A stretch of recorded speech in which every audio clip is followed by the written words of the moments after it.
İbrahim abi şuraya yapacağız.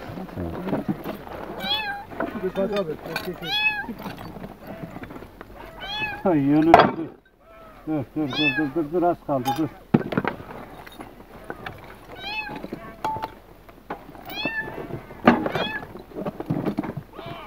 Orada.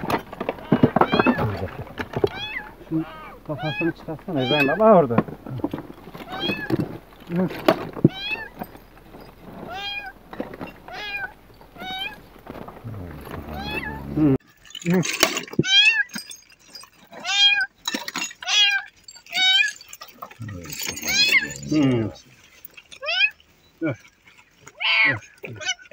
Cam kesmesin dur.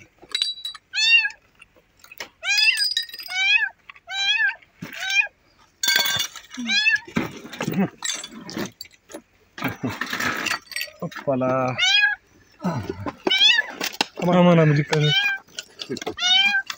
Ay. Abla bunlara bir şeyler verecek misiniz? Anneler orada. Anneler orada.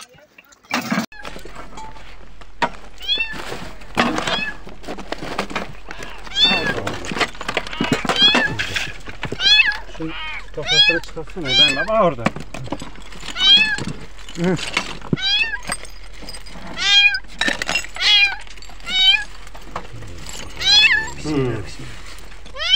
Dur. Cam kesmesin dur.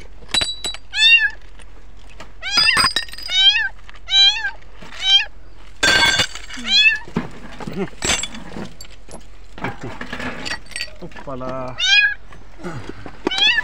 Aman abi dikkat et. Ay.